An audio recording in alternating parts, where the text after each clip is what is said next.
My name is Evelyn. I'm 36, a single mother raising my son Mason. I work in real estate investment. Quietly, persistently, and for most of my life. I've been the kind of person people count on, but never center. For 10 summers of my marriage, I was included. Barely. In my family's annual beach vacation, my mother Catherine organized it like a sacred tradition. The same house, the same dates, the same unspoken hierarchy. My sister Rose, her husband, and their 4 children were the stars of the show. I didn't mind. I had a husband, a child, and a place in the picture. However small, we always ended up in the attic room with the rattling fan and paper, thin mattress, but I was still there. Still invited.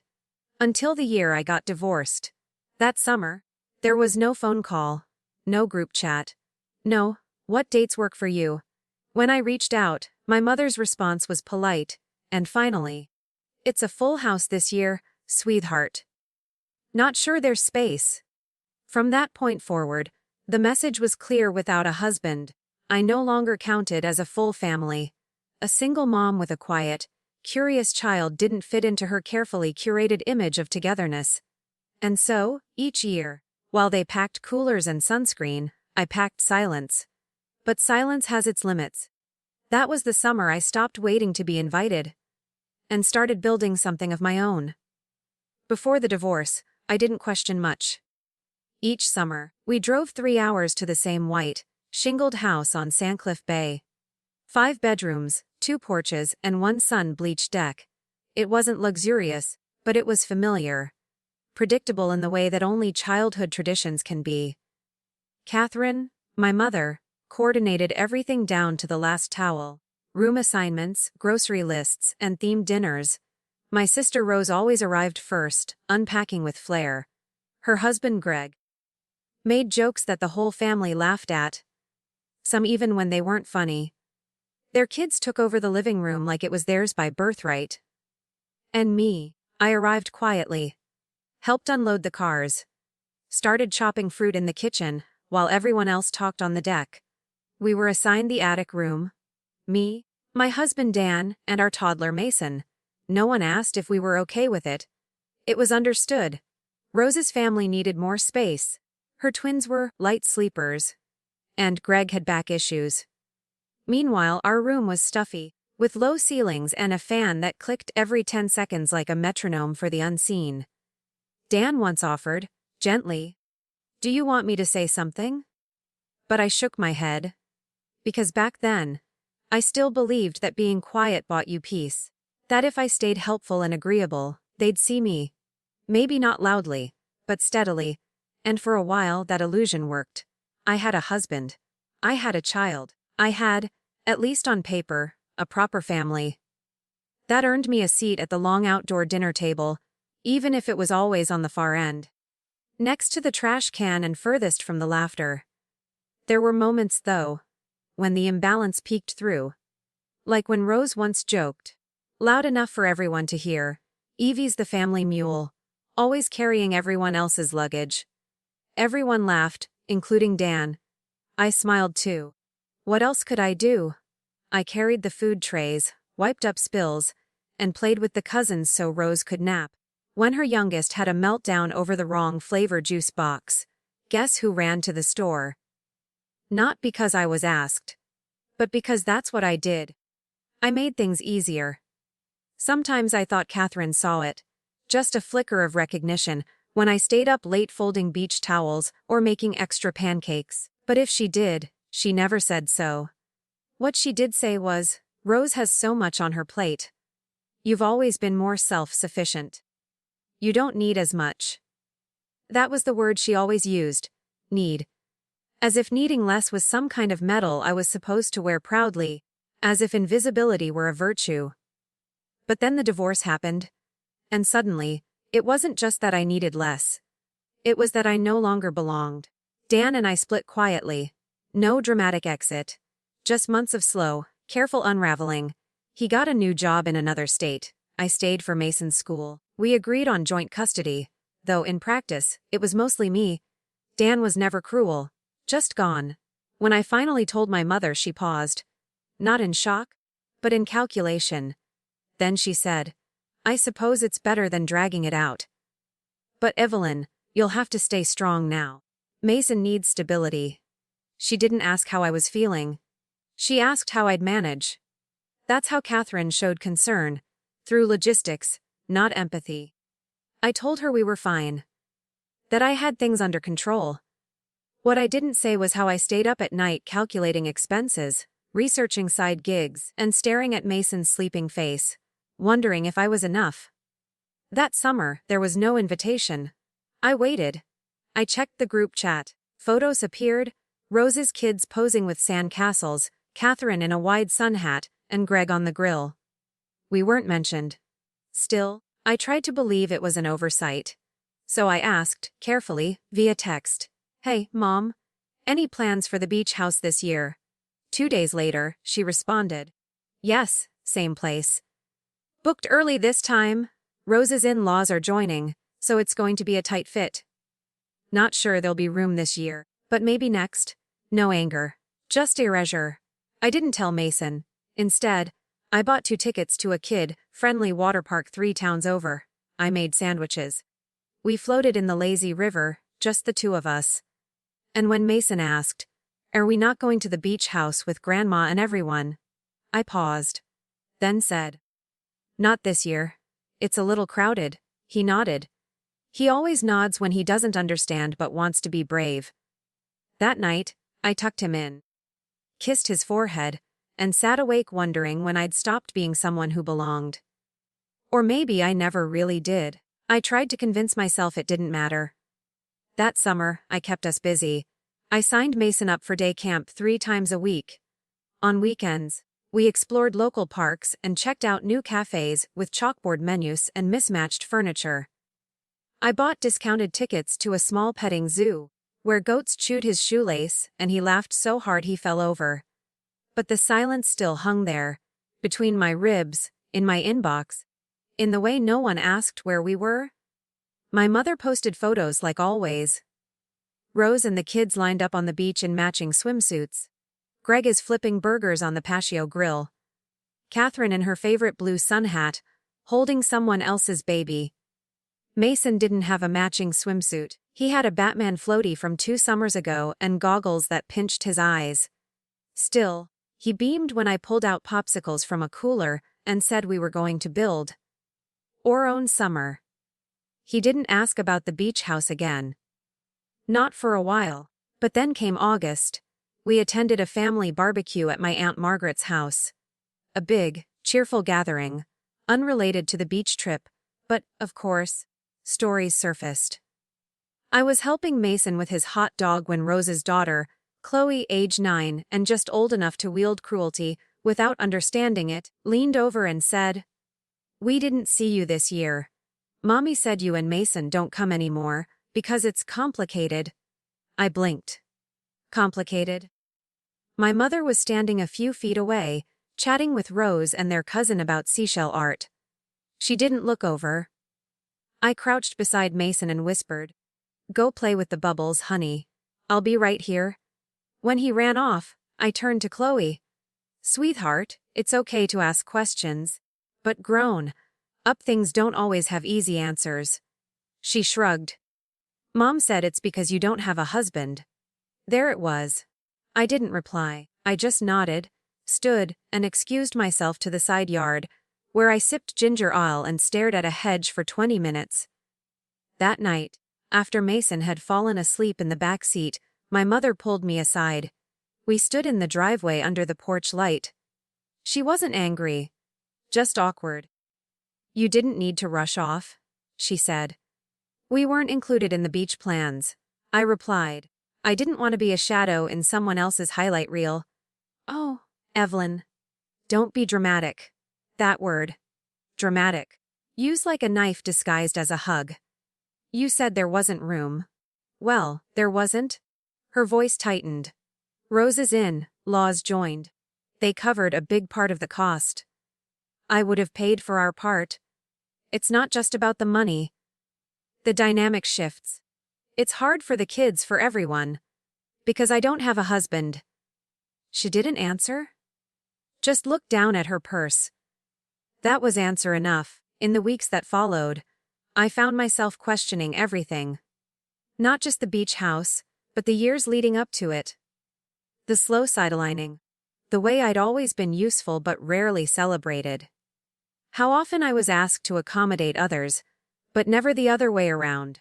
Maybe I hadn't been part of the family picture for a long time. Maybe I'd just been holding the camera. One afternoon, Mason and I were at a public pool, sharing a picnic lunch on a striped towel. A little boy from his day camp waved and invited him over.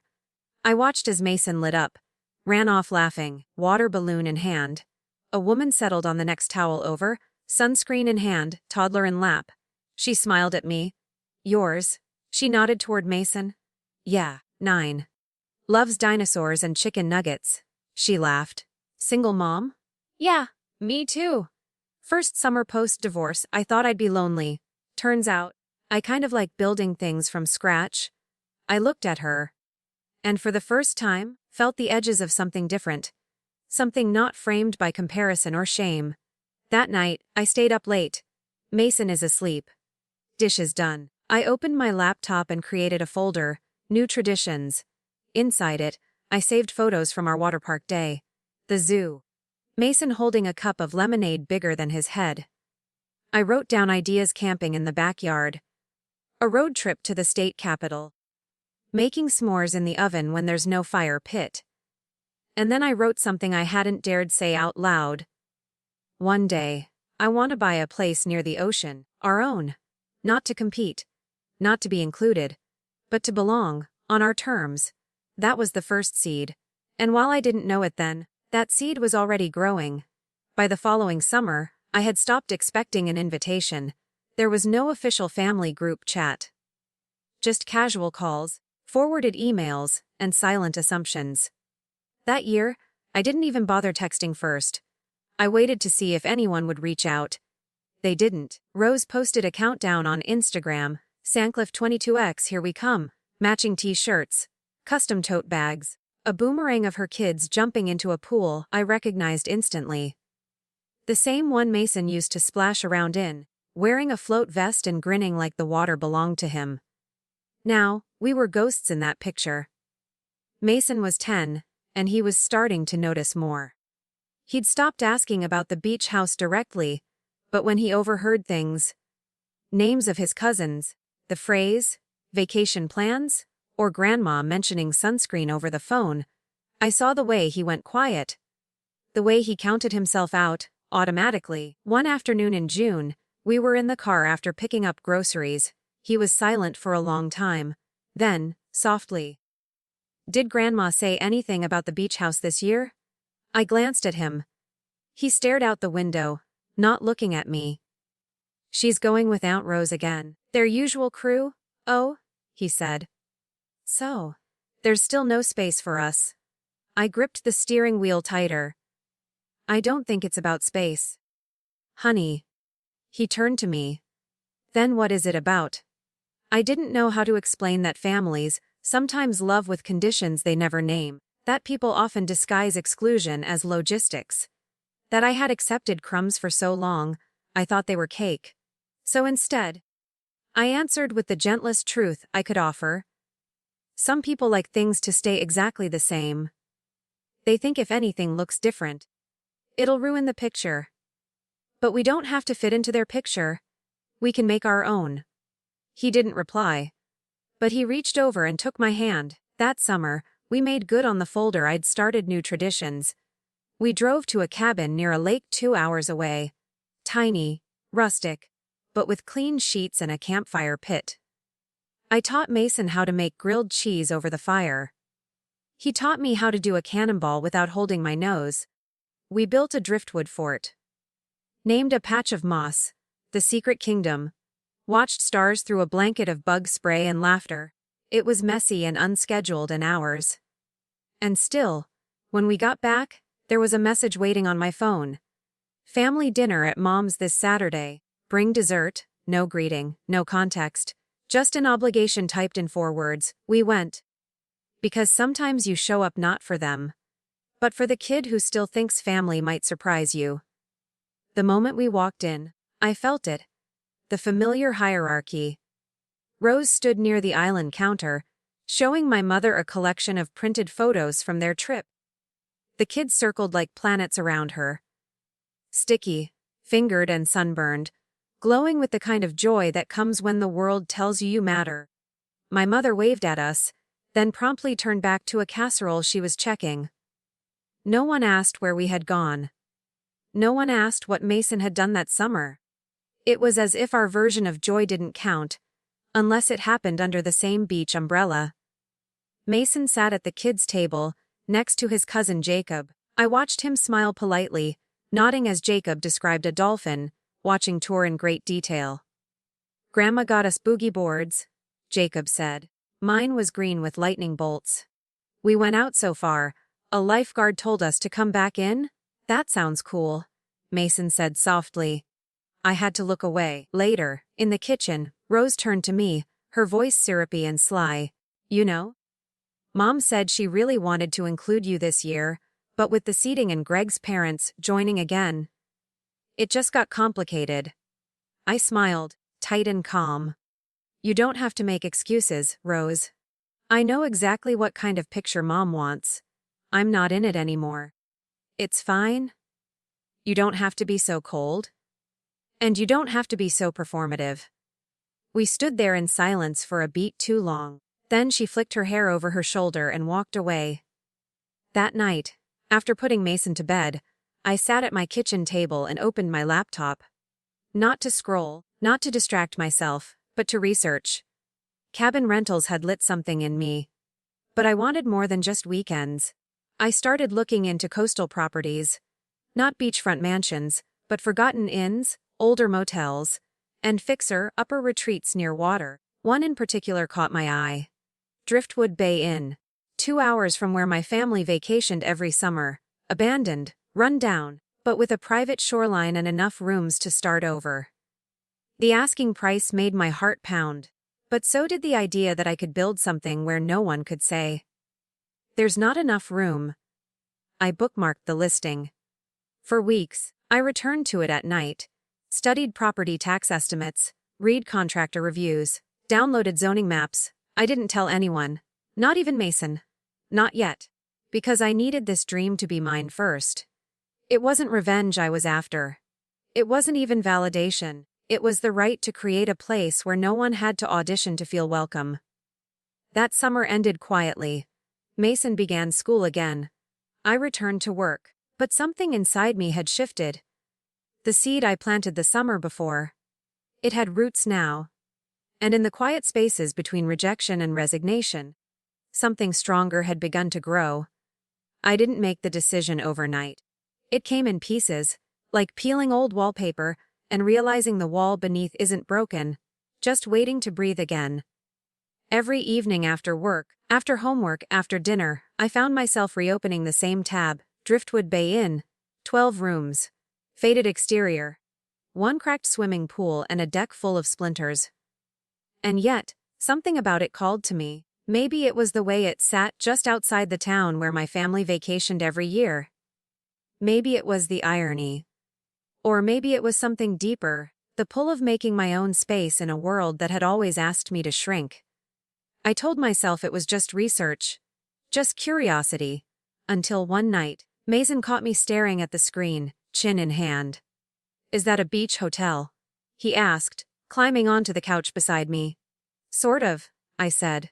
"It's old. Needs a lot of work." "Do you want to stay there?" I hesitated. Then I did something I hadn't done in years. I told my son the truth. "I want to buy it." He blinked. "You mean own it?" "Yes. Fix it up. Make it into something beautiful. Something for us. For other families. Too. Like a beach house, but for people who don't get invited." My breath caught. There it was. No resentment in his voice. Just quiet understanding. The kind children aren't supposed to have at 10 years old, but gain when life makes them grow sideways. I nodded. "Exactly like that."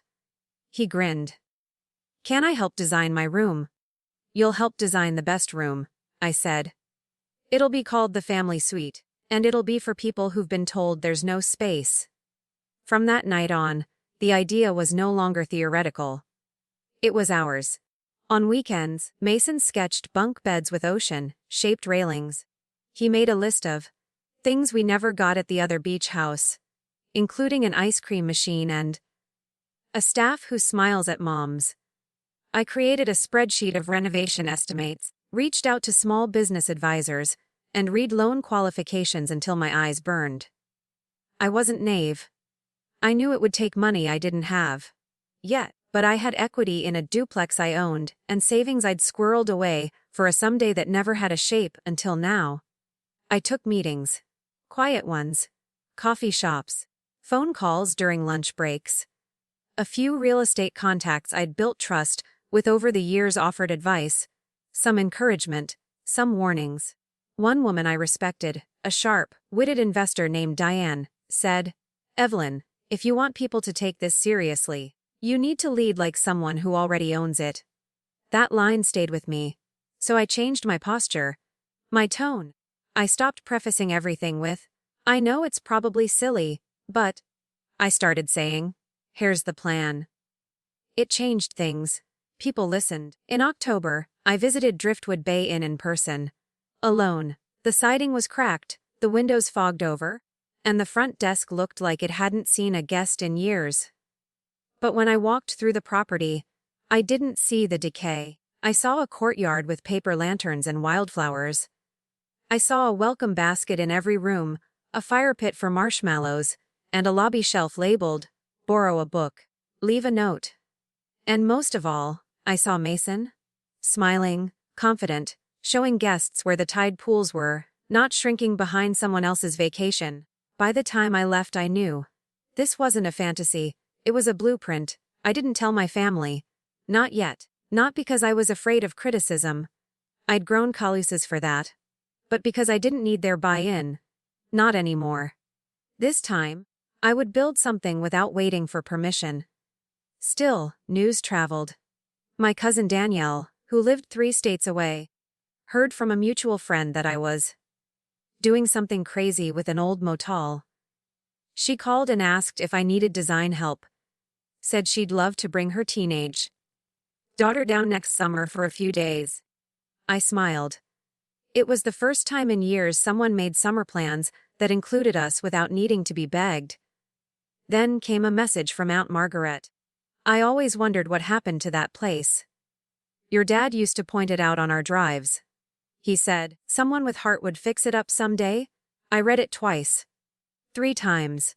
And for the first time in a long while, I let myself feel proud. Not for being quiet, but for claiming space. Mason made a sign on construction paper. "Dear FTWODHAVM. Nimo ve NCY smem." He taped it to our fridge. "Do you think Grandma will come see it someday?" he asked one night. I paused. Maybe. But we're not building it for her. Who are we building it for? I looked at him. For everyone who's ever had to pretend they were okay with being left out. He nodded. "So, people like us." I kissed the top of his head. People exactly like us. By spring, Driftwood Haven was starting to look less like a forgotten shell, and more like a place with a heartbeat. The faded shingles had been replaced with clean, weathered cedar. The cracked pool was resurfaced and surrounded by smooth pavers and flowering shrubs. The main lobby, once dark and hollow, now open to soft coastal light, curated bookshelves, and the scent of lemon balm and cedarwood diffusing from a ceramic bowl. We hadn't officially opened yet, but the soul of the place, the purpose, was alive. And now came the hardest part. Not painting. Not plumbing. Not the late nights of accounting, or the endless calls with contractors who still called me "ma'am," with condescension in their tone. The hardest part was the invitations. Because I had decided early on, we would host a soft opening weekend. Not for press or influencers, but for family, chosen family, overlooked family, the kind that never got save, the date emails or group photos printed on canvas. I wasn't doing it for approval. I was doing it to shift the gravity. Mason helped me with the list.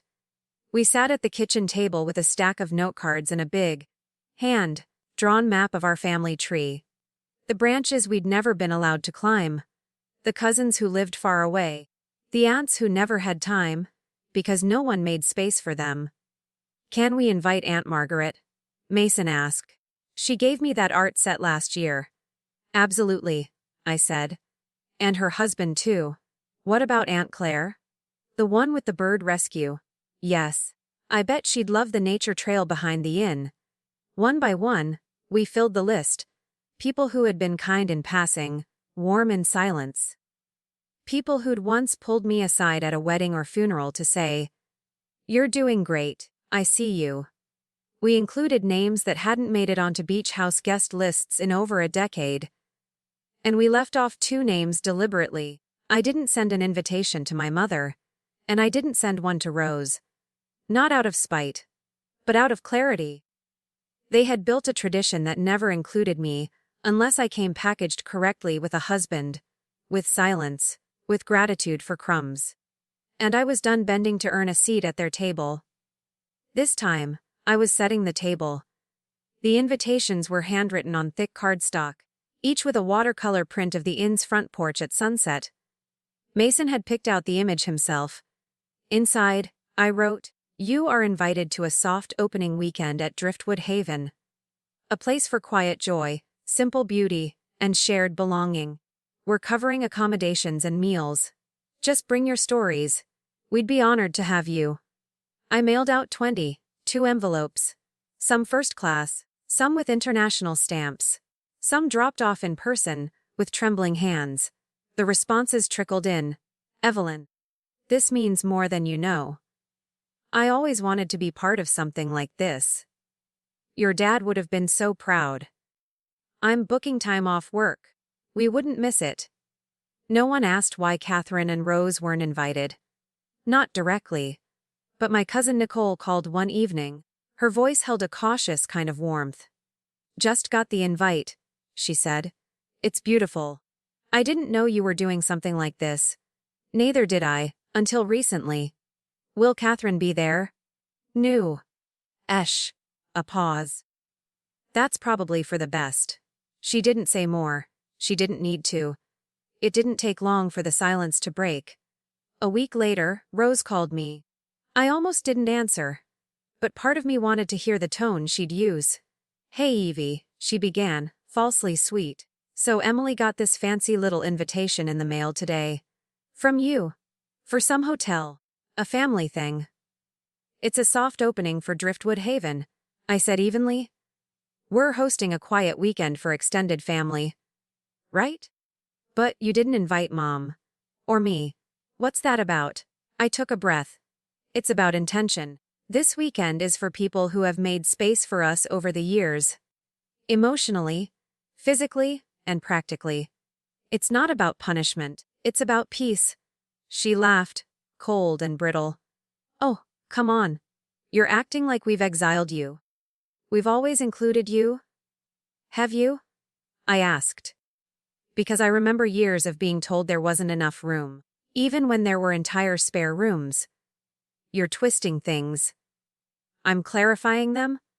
Her voice rose. "So you're just cutting us out now. Is that what this is? You get a little success, and suddenly we're not good enough?" "I'm not cutting anyone out. I'm finally drawing a boundary. There's a difference." There was a long silence. Then, the dagger. "You've changed." I smiled, even though she couldn't see it. "I really have." She hung up without saying goodbye.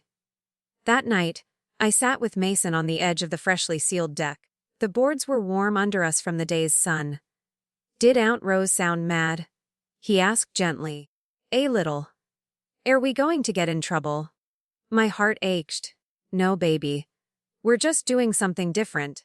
And different makes people uncomfortable sometimes." "I'm glad we're doing this." "Me too." He leaned his head on my shoulder. "Do you think Grandma will show up anyway?" I looked out at the soft path of lanterns we'd strung between the trees. "If she does, we'll deal with it. But this weekend isn't about her. It's about us." And I meant it. For the first time in my life, I wasn't trying to be included. I was choosing who I brought in. The soft opening weekend arrived with skies as clear as intention. Guests trickled in on Friday afternoon. Some by rental car, others by carpool. They carried folding chairs, baby carriers, canvas tote bags, and casseroles wrapped in tea towels. The air buzzed with nervous affection, the kind only family can bring after years of missed birthdays and maybe next times. I wore a loose linen dress, barefoot on the deck, greeting each person with a real smile, the kind that doesn't ache after it's over. Mason had assigned himself as the official tour guide. He led the kids through the nature path behind the pool, then to the tide pools, then to the fire pit where he planned to hand out marshmallows at sunset. He belonged here. And so did I. By Saturday morning, the kitchen smelled like cinnamon and salt. Coffee cups clinked. A jazz playlist hummed softly through the common room. Someone had brought fresh blueberry muffins, and someone else was already offering seconds. I was in the middle of refilling the water carafe when the front desk bell rang. Once. Then again. Louder. I glanced at Olivia, our part-time receptionist, who looked back at me with a nervous wrinkle in her brow. "There's a woman at the door," she said softly. "She doesn't have a reservation. Says she's your mother." I froze. Not out of fear, but out of a slow, strange sense of readiness. "Tell her I'll be right there." Catherine stood at the entrance in a pressed pastel blouse and wedge sandals. Her lips were painted mauve, her posture regal, and her eyes hidden behind oversized sunglasses. She looked exactly like someone who had not come to apologize. She had come to inspect. "Evelyn," she said, as if nothing had happened. "So this is the famous project?" "It is." "It's nice." A pause. "I had to hear about it from Rose, you know." Imagine my surprise when I realized you invited everyone, but us. I gestured to the shaded porch and nodded toward a nearby bench. "Let's sit." She didn't like that. She preferred to stand above, to deliver her opinions like weather. But she sat. Not because she wanted to, because she didn't want to look dramatic. "I don't understand," she began. "All these years, I've tried to keep the family together. And now, what? You think we're villains." I kept my voice even. "I think you've spent a lot of years maintaining an image of family. And that image had very strict rules. You made space for the people who fit.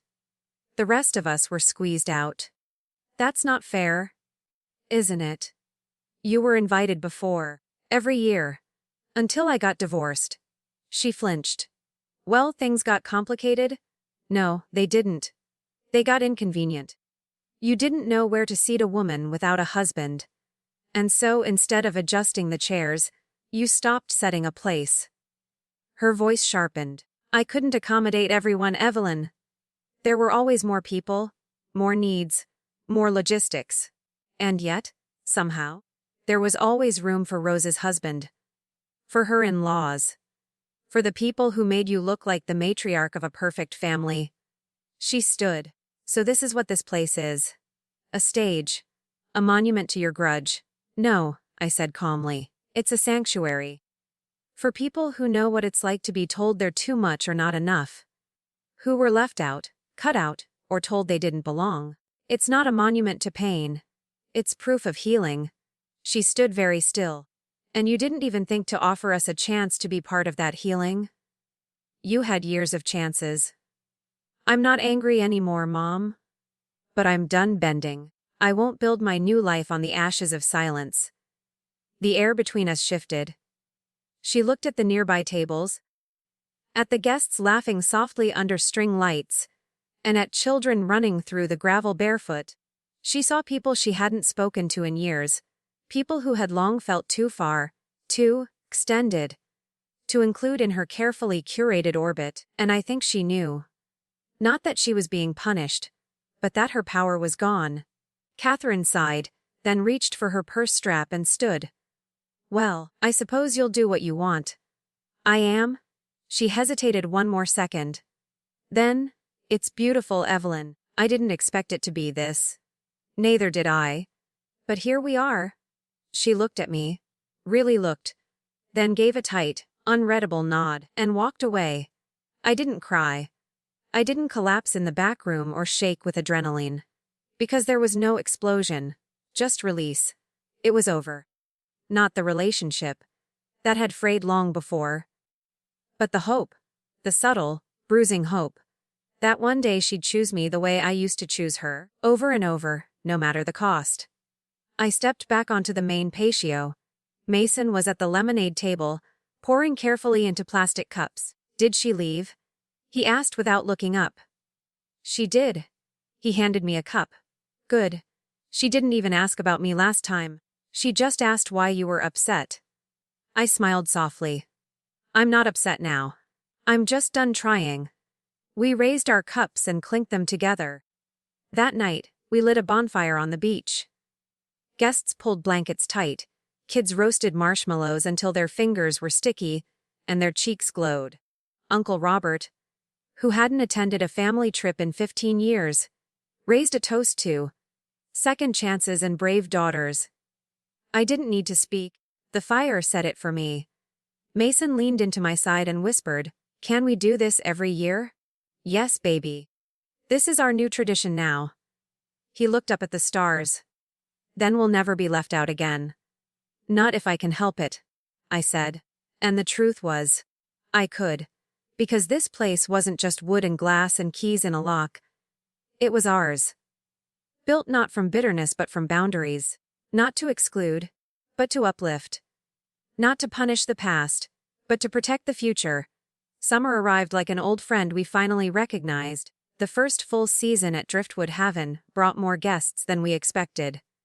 Families from nearby towns. A retired teacher who used to vacation alone and finally felt welcomed somewhere. A mother and daughter duo rebuilding after a painful loss. Each guest arrived with something unspoken and left with something restored. We didn't advertise with billboards or flashy promotions. We let word spread the way warmth does, slowly, but unmistakably. And at the center of it all was Mason. By now, he had made himself something of a legend. He offered tours to new families. He had his own badge, junior host. Built a scavenger hunt that included seashells, handwritten poems, and one carved driftwood heart that guests still talk about. I watched him grow into himself in a way I'd never seen before. At school, he used to be cautious, polite. Here he was confident, kind without shrinking, open up without fearing rejection. He told me one night over grilled fish tacos, "This place feels like how I thought Grandma's beach house was going to feel, before I knew better." I paused, then gently asked, "Do you miss them?" He took a long sip of his lemonade before replying, "Sometimes I miss what I thought we had, but I like what we have now more. Because it's real." One evening in July, I walked through the courtyard with a clipboard in hand and a wind chime singing softly behind me. A woman I didn't recognize approached me near the herb garden. "Excuse me," she said. "Are you Evelyn?" "Yes," I smiled. "Welcome to Driftwood Haven. I just wanted to say thank you. My daughter hasn't smiled like this in months. You've made something really special here." I thanked her, and we talked for a while. About loss. About starting over. She mentioned a sister she hadn't spoken to in years. When she left, she said, "This place is a home for people in between homes." I stood alone in the dusk after that. She didn't know the full story. But she understood the purpose. That was enough. Occasionally, I'd still get messages from my mother. Polite ones. Vague. Hope you're well. Around Thanksgiving. Heard Mason made the honor roll. Good job. Text in May. I replied with civility. Nothing more. There was no dramatic reconciliation. No grand apology. Just space. And I'd learned that space is a form of peace. Rose, on the other hand, went quiet after her failed drop in last year. But I heard through cousins that she'd tried to spin the whole thing as a misunderstanding. That I was too sensitive. Never liked crowds. And always dramatic. I didn't waste time correcting her. The people who mattered knew the truth. And the ones who didn't need access to my life anymore. By the end of August, we had nearly 50 glowing reviews. Repeat guests were already booking for next year. Mason had plans for a small lending library and was sketching ideas for a mural in the courtyard. One night, as we walked barefoot on the shore, I asked him, "What would you tell your future self about this summer?" He thought for a long while. Then said, "I'd tell him that family isn't who invites you. It's who makes you feel like you never had to ask." I looked out at the waves. That's perfect. Also, that ice cream machines are a good investment. I laughed, hard and full. Noted. Later that week, I received a letter in the mail. It was from Aunt Claire, the one with the rescued birds. She had stayed in room 3 for 3 nights. Quiet, observant, always up early. Inside the envelope was a simple note. I didn't realize how many years I spent trying to fit into a family I never quite belonged to. Thank you for creating a place where I didn't have to. Tucked beside it was a photograph. A candid one I hadn't seen taken. It showed Mason and me standing near the garden, backs to the camera, watching kids run barefoot under string lights. My arm was draped across his shoulder, his head tilted toward mine. We weren't posing. We were just present. Beneath the photo, she'd written in tiny script, "This looks like home." And for the first time in years I believed it. The second summer arrived softer. The chaos of firsts had passed. The paint had dried. The fire pit stones no longer shifted underfoot. Driftwood Haven had settled into itself, not just as a place, but as a rhythm. We no longer scrambled. We were welcomed. Every check-in was easier. Every room had a touch more charm, thanks to Mason's surprise drawer idea, where each guest could find a tiny, unexpected gift, a shell with a quote, a tea sachet, or a note that simply said, "You belong here." That one had been his favorite. One July afternoon, I stood at the window of room 6, watching a woman unpack her suitcase slowly. She had arrived alone, with eyes like someone who had forgotten how to be looked at gently. An hour later, I found her seated by the garden, book unopened in her lap, just breathing. I didn't disturb her. I knew that posture. It was the same way I had sat years ago, the first time I realized I didn't have to perform grief or gratitude to be permitted to exist. Sometimes silence is not absence. Sometimes it's sanctuary. Mason spent most of his afternoons on the beach now, building sand cities with the younger kids, or teaching a few how to skip stones. He no longer asked about Rose, no longer counted who posted what on family group chats. He had shifted, quietly, from the boy who once watched through a car window as other cousins ran into beach houses without him, to the boy with the keys. One morning, he came into the kitchen with a salt, speckled grin and a freshly cracked coconut from a guest. "I traded them 3 homemade bookmarks for it," he said proudly. "You're turning into quite the little entrepreneur." "No." He grinned. "I just like giving people things that make them feel seen." And there it was. The legacy. Not a beach house. Not a last name. But a boy who knew how to create space instead of wait for it. I never reached out to Catherine again. She never visited again either. But I heard from Aunt Margaret that she had driven by once, parked across the road, sat in her car for 10 minutes, then left. I wasn't angry. I didn't need her to come inside. I didn't need her to understand everything. The story wasn't hers anymore. It was mine. It was Mason's. And it was working. In late August, we hosted a small dinner for returning guests. Thank you. Evening under the string lights with grilled corn, laughter, and stories. Toward the end of the night, a man I barely knew raised a glass and said, "This place saved my summer." Maybe even my sense of family. I didn't think people like me belonged anywhere quiet and kind. "But Evelyn, you made a whole world for us." I smiled, eyes stinging. Not because I was waiting for applause, but because I had become everything I once begged someone else to be for me. After the last guest left that weekend, Mason and I sat on the front porch. The porch swing creaked softly. The wind smelled like the ocean and old cedar. He leaned his head on my shoulder. "Do you remember that first summer?" he asked. I do. One grandma said there wasn't space. Yes? He was quiet for a while. Then, what if someone says that to me someday? I looked down at him. Taller now, braver too. Then you say, that's okay. I make my own room. He smiled. Just like you did. Just like we did. That night, I wrote something in my journal. A full circle doesn't mean returning to the same place.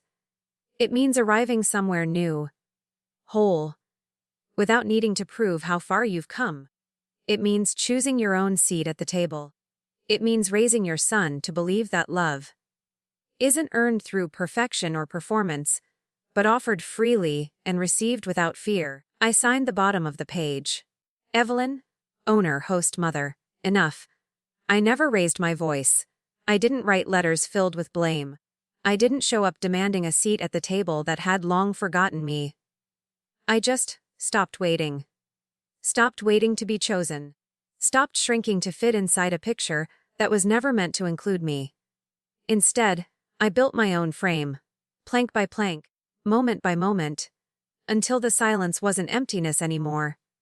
It was peace. And somewhere along the way, I gave my son something no vacation house ever did. A home that didn't demand perfection. A legacy that didn't begin with anyone else's approval. Driftwood Haven didn't fix everything. But it made space. For the overlooked. For the quiet ones. For the people who loved too hard and asked for too little. And maybe the bravest thing I ever did. It was believed that love doesn't need permission to take up space. Not anymore. Because I no longer wait to be let in. I walk through doors I've built with my own hands.